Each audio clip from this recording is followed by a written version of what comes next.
Yeah, but I go Okay. back and forth between Canada and Las Vegas, so Okay, cool. Love Vegas. yeah, me Love too. Vegas. Yeah, it's awesome. But no, Netta, I'm so excited to have you on the Books for Guys podcast as I was looking at a lot of your background and first off, thank you for taking the time because you do so many things. And one of my questions will be for you, how do you manage your time with speaking all over the world and working with teams? And then you had 4 books that were released as a part of a series last year. And so it is so cool to see people doing amazing things like you. And I'm very proud to have you on our podcast. Thank you, I appreciate that so much, and it's an honor to be here. Thank you for asking me. Yeah. Yeah, I think did you want me to answer that, or did you wanna come Well, back yeah, to no, it? so I would love for you just to have the microphone for a second and share a little bit about your story because you've started, and I want to make sure I get this right. So the founder of Rise Up for You, which is your platform that you're the founder and CEO of, you're a TEDx speaker, you're a best-selling author, you work with companies, you speak with countries all over the world. And I would just love for you to share just how you got started in this and just what drove you to creating this and putting your story and this mission out there. Yeah, that's a great question, and thank you for asking. It's been an incredible journey. My journey started as a performer. I used to do musical theater, internationally around the world. And soon after doing that, I became an executive for an education corporation and a professor in the evening teaching freshmen and sophomores in college, in a community college. And in every industry that I've ever been in, whether it was education, performing, being an executive, it didn't matter. I always saw the same challenges. And those challenges were rooted in people's behaviors and their belief system that impacted like how they showed up. And so this was really fascinating for me because I started to see some of my employees, for example, that had 3 PhDs, multiple master's degrees, super highly educated, but we had to let them go because they didn't communicate well, right? Or they struggled with leading their team, or they would just make stupid mistakes that I always say like came from soft skills, which is, the skills that we work with today. And I saw the same thing at the college level, brilliant students, brilliant kids. They would rather take an F than raise their hand and ask a question because they lacked self confidence. They didn't want people to think they were stupid. And so that's really where my obsession came from around like, what does it truly mean to be successful? And what are the skills that you need? Because the technical skills weren't it. Like it wasn't cutting it. And so that's where my journey around human behavior and soft skills began. And I became really obsessed with emotional and social intelligence and self confidence for individuals and how to make an impact with your leadership, how to communicate effectively. And, I kind of did it for a few years. I did it on my own, like in my job, right? Like I did it as an executive and I brought a class to the college. I went to the dean and I said, "Hey, we need to like create a class on soft skills because these students are struggling." So I was adding value in my own way, I guess. And then from an entrepreneurial perspective, that just kind of happened on accident, which I think a lot of entrepreneurs say, like, I didn't mean to build a business, but the business just happened. So, short story, within a matter of a few years, I lost my father to his 6th heart attack. I was 27 at the time. I went through a divorce that my marriage only lasted 3 weeks. My husband said he wanted a divorce on our honeymoon. So I lost like all my money, my job, everything that I had worked for. And then a year later, my mom was diagnosed with stage 4 cancer and died. So by the time I was 31 years old, I had no money, broken heart from a divorce, burying my second parent, and I was getting groceries at the 99-cent store. And I had a $25 a month budget. And so I always say that when you're in situations like that in your life, it's either going to break you or it's going to awaken you. And so for me, it was an opportunity for me to just kind of examine where I am, what I'm doing, and where do I want to go from here? Because I couldn't go any further down. Like I was at the bottom. So I'm like, we were only going to go up. So I decided to start the company Rise Up for You. I knew nothing about entrepreneurship, but I believed in myself and I believed in soft skills and what we do and making an impact, and the rest is history. That's how I started. Wow. Well, Netta, there's so much to unpack there. So many great things to unpack there because I love what you're saying. Thank And there's you. probably not a better time in the history of humankind to be writing and putting the message that you are out there around soft skills. Yeah, Just it seems like post COVID, AI, phones, technology, people don't talk enough and work on these skills enough. And I I love to, I agree. was going to ask you kind of like why you decided to break your kind of book series up into these four things, but each one needs its own focus. The more I looked into it and the more I thought about it, I was like, yeah, each one of these needs to be its own book because number one, there's a lot to talk about on each. For Number sure. two, sometimes there's things that people need to work on specifically. Maybe they're okay at self confidence, but over here, the communication's not where it needs to be, or vice versa. And so I think it's really important that you did break them up the way you did. Also, love you sharing your part of your story about the struggles, and you've had a lot. And I was actually having this conversation with a CEO earlier today where we were talking about when your back's against the wall, you either do one of two things. And the high achievers, they figure out how to get out of that, rise Yeah, up, what you did and what you're talking about. And I love because again, when people look at your LinkedIn or your social media, they may say, Netta's doing all kinds of great things. Her life's been perfect. And we see the highlight reel, but they don't really know what you went through for that sure. triggered that Yeah, drive to do what you do now. yeah. Which leads to my just again, as I'm listening, I'm just thinking of these things in real time. And I'm like, yes, what you're saying is so important and so valuable. But talk a little bit because these four books did come out last year. So you had They them did, yeah. released pretty strategically. Talk Yep. about your process of compartmentalizing and working on each one and what your focus is with each of them. Yeah, that's a really great question. And so I would say that it kind of came on accident, but not really. Throughout the years of building the company, there was two things I always knew. One, self-confidence is like the biggest challenge in the workforce. And so even when I started the company, I would say I've spoken the most on self-confidence. Even my first book that I wrote in 2020, I actually have 5 books. There's a book that I wrote when I first started the company. It's more about the journey of closing the gap between your potential, but that's highly rooted in self-confidence. And so, like, self-confidence has always been a thing that I've recognized most people don't have, and it really hinders them. So that kind of was always there. And then emotional intelligence I knew was like the most critical soft skill. See, there's a lot of soft skills, right? Like critical thinking is a soft skill, managing your time is a soft skill, motivation is I mean, there's a bunch of them. But emotional intelligence is really the mother soft skill, and pretty much everything falls under that. So I always knew that like these two were the ones, right? But then over time when working with our clients and even me just building the business, what I realized is that there were other challenges in the workforce that were pretty clear. The next one was transformational leadership. So a lot of companies were hiring us to teach emotional intelligence because their leaders weren't creating transformation and their leaders never got taught how to lead. They were just really great at doing. So that kind of sparked the next pillar, I would say, where I'm like, hey, we need to start teaching also how to be a transformative leader versus just being transactional, right? Somebody that says, you do this, we have meetings, I have an open door policy, blah, blah, blah, but it's not really moving the needle and inspiring your team. And all along this journey, I've also recognized that many people struggle with communication. Yes. Right? They sell themselves short. They leave money on the table. When they're talking to their CEO or executives, they don't know what to say, how to say it, the energy to bring to influence. So, influential communication and transformational leadership were kind of add ons along the way. And so we were, I've been teaching the material and, everything was great. And then the epiphany came when I was talking to Gino Wickman. I don't know if you're familiar with him.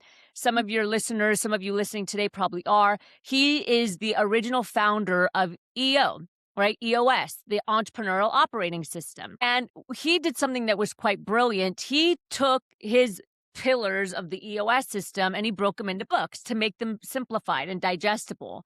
And I had him on my podcast. And that's when I was talking with him and I thought, ding, ding, ding, ding, ding.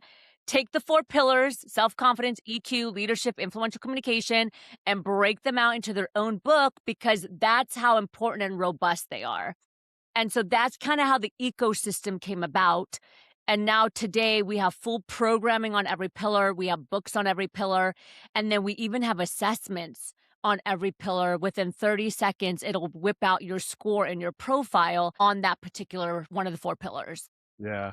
Lena, this is amazing because I've had people on the podcast who have almost specialized in a way in maybe one of the pillars, and that's what they Mhm. work on Yeah. with clients or with people, but you guys have specialized in all of them.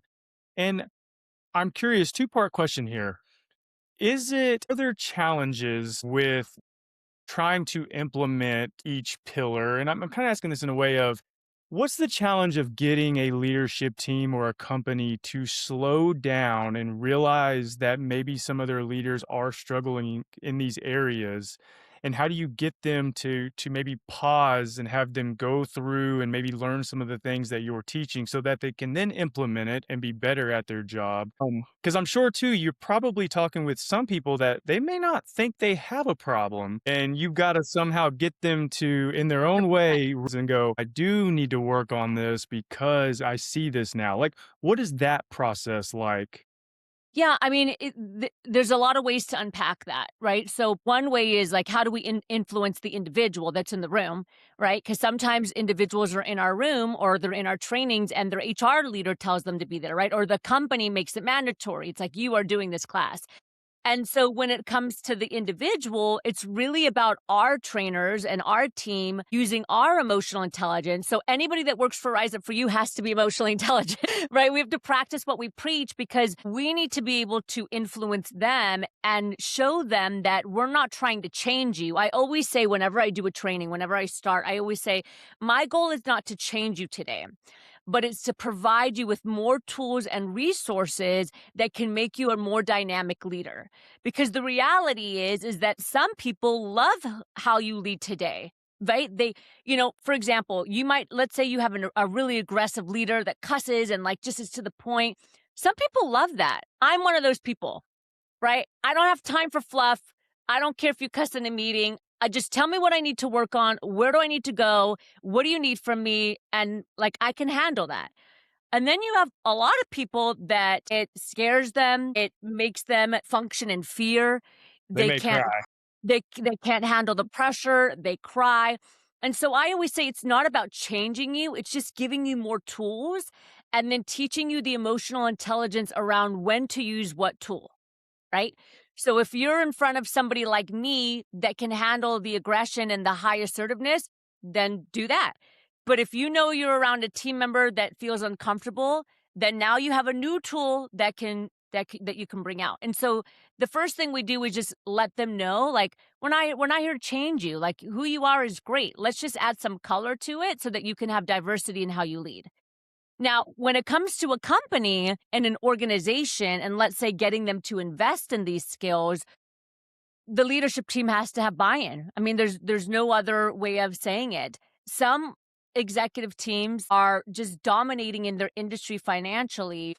And even if they know that their team might need this, it's not a priority for them because they're making enough money to offset it. So it's like, it doesn't matter. And then you have other organizations that are also making great money, but they realize that they could be more optimal and even healthier as a leadership team and healthier as a culture if they did grow their team in these skills. I would say that it's about 50-50. Most organizations know that these are the top priority skills, but we need to influence them in investing in the skills. So we need to show them, hey, when you invest in these skills and when you invest in these leaders, you have better engagement, you have less turnover, your culture is more fulfilled, and now you have leaders that are actually leading versus having what we call key man risk. Right? Key man risk, for anyone that doesn't know, is when you have leaders that if they were to leave tomorrow, all the knowledge walks out the door with them and you're pretty much screwed. Like none of the other team members ever learned what they needed from them.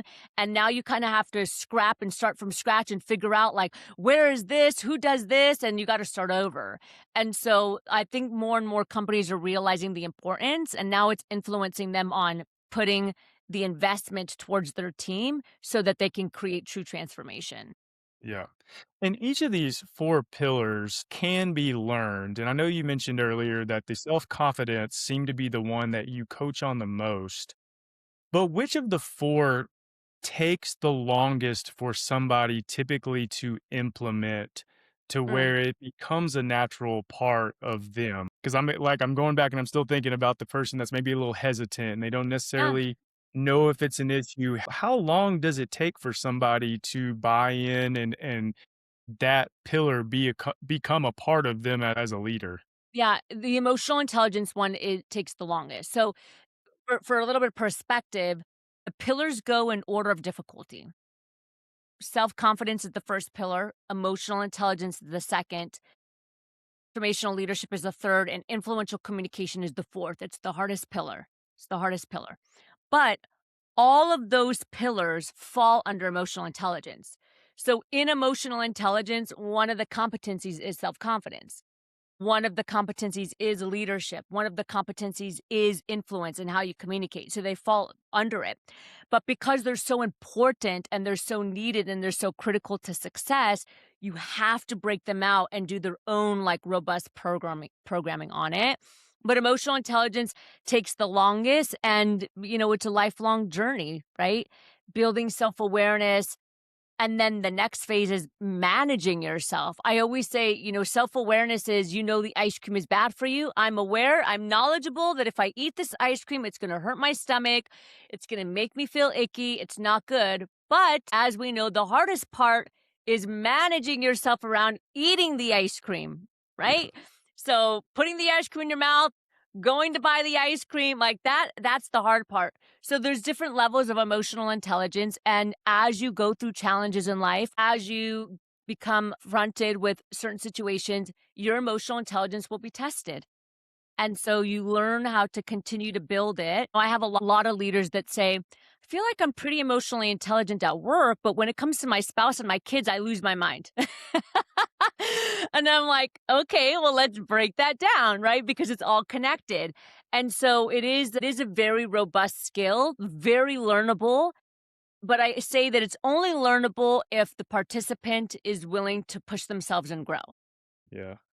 I'm so glad you brought that example up because I was just about to say, I'm not surprised that emotional intelligence is the hardest to figure out because my wife is the one who pointed that out in me several years ago, where she really helped me from a professional standpoint and at home standpoint.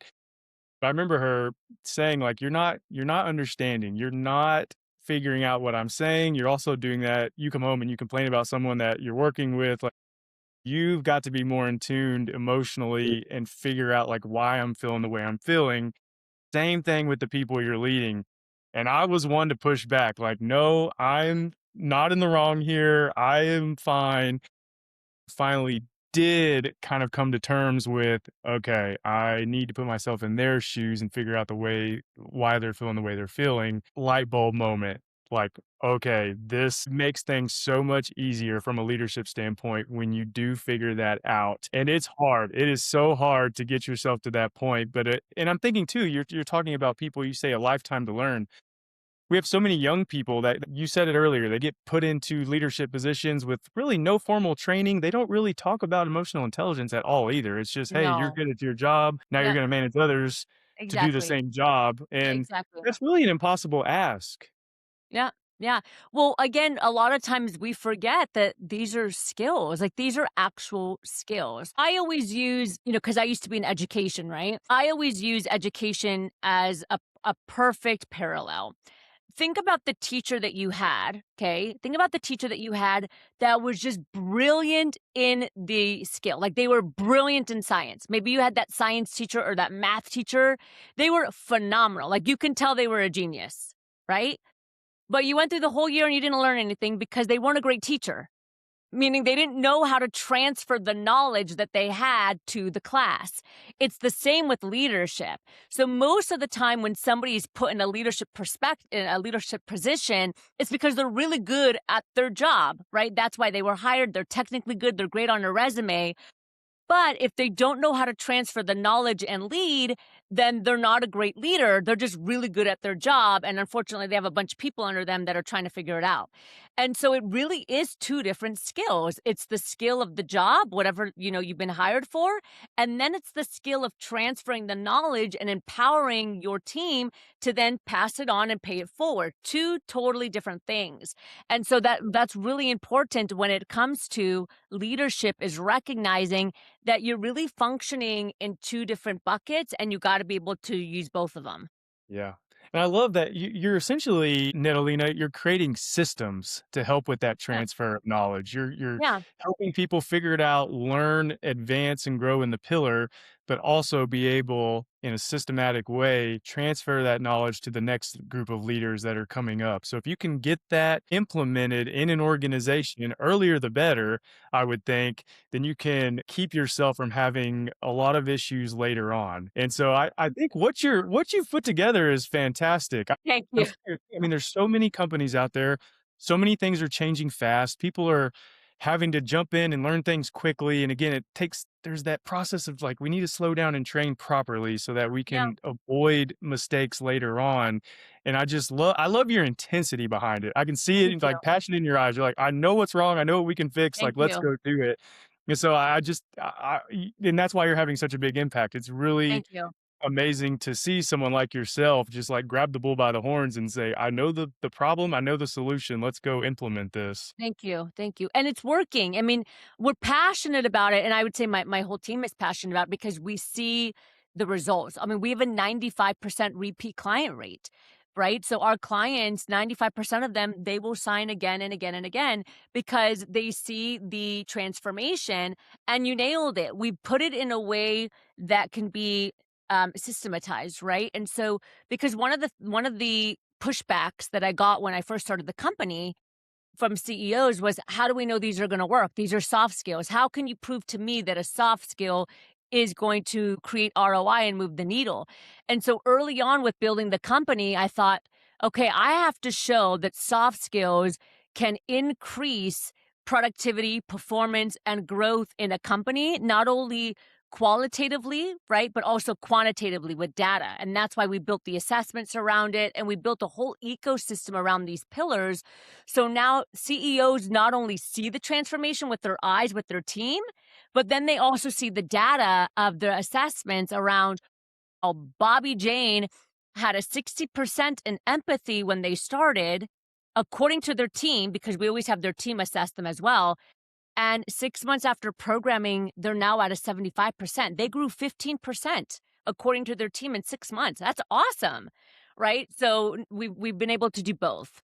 Yeah, that's incredible. Alina, only I got two more questions for you. One, Okay. it stems from because you've mentioned how great your team is a couple of times now. What do you look for when hiring for your team? I know you were saying like, hey, we got to be emotionally intelligent too, because we're the ones that we're practicing what we're preaching. But what do you specifically look for when you're hiring someone to come work for your team and that is going to be a representation of you directly? Yeah. All soft skills. It's all soft skills. I basically look for the 4 pillars. I look for, is the team member confident? Do they carry themselves in a confident manner, right? With presence and energy? Do they have a heightened level of emotional intelligence? They don't need to be perfect. No one's perfect, not even me. But do they have a self-awareness or do they have a growth mindset? Are they willing to grow themselves? Okay. Obviously, do they have a passion for people and pushing people's potential and growing people? And do they have a heightened level of communication? Meaning, are they a dynamic individual? Because half of this industry, and I talk with my clients a lot about this and our partners, half of this industry is how you deliver. So, like, we can have the best content in the book. The content can be amazing. But if you have a trainer or a coach that's not dynamic, that doesn't deliver in an engaging way, that doesn't know how to inspire and empower, it's going to be a very boring training, right? And so those are the things that I look for. All of our team members also have to get certified with our method. So, similar to the entrepreneurial operating system, we have a certification, we have a license. They have to get certified. Basically, they have to get the Rise Up For You Power Up degree before they can even apply for our company. Because one of the things that makes us unique as an organization is all coaches and trainers are trained on the same method. Nobody's bringing in just, like, random resources and YouTube videos and random like, we're all trained on the same process, which makes it very cohesive when we're working with our partners.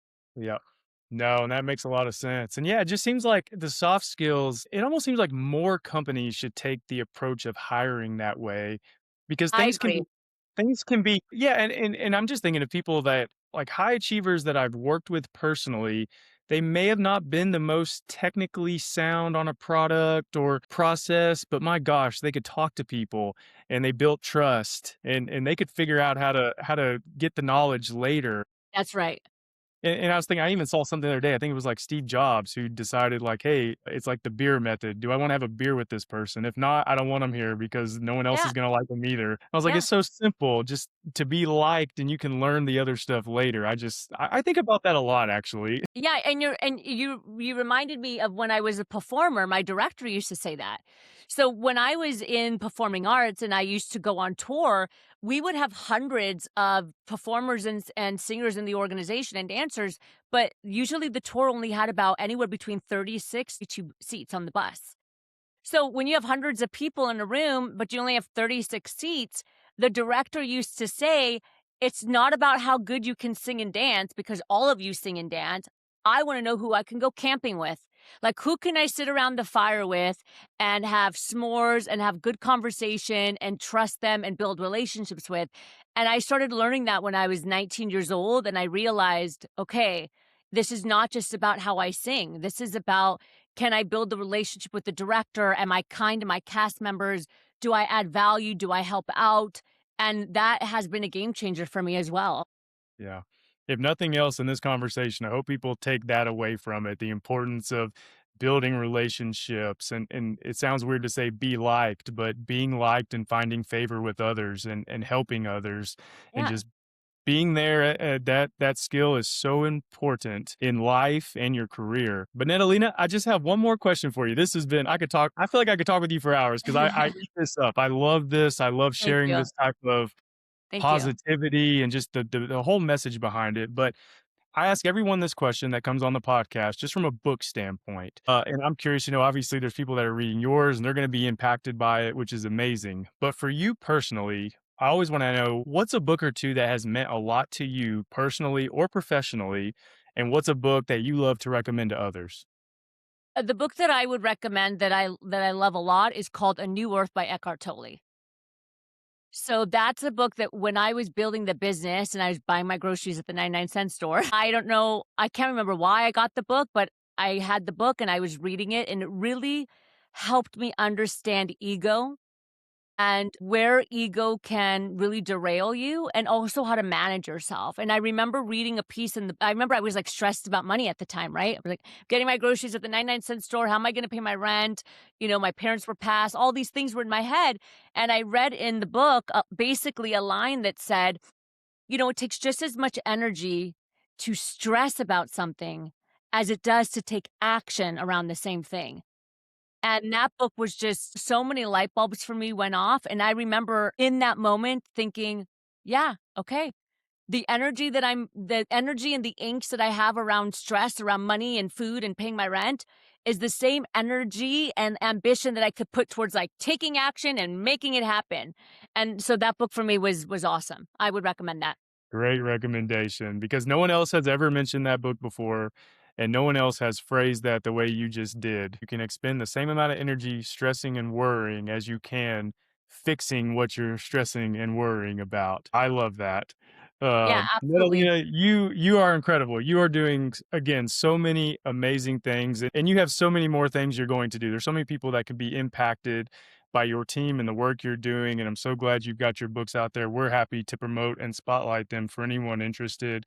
But Natalina, thank you for taking the time to do this. And I cannot wait to see all the amazing things that you continue to do because it truly is impactful and amazing. I appreciate you. Thank you so much. And just one last thing for anyone that's listening, if you want a little bit more free resources from us, like check out Rise Up For You. We have YouTube videos, hundreds of them. We have a podcast, and we have a ton of free resources on our website, riseupforyou.com. You can go and click the free resources, and there's all kinds of stuff that are totally free for you to build these soft skills. Perfect. And we'll make sure all of those links are in the show notes on YouTube and wherever you get your Thank you. podcast. So if you want to follow and find those resources, we will make sure those are available. Thank you so Thank you, much. Natalina. Appreciate This you. has been amazing. Absolutely. Thank you so much.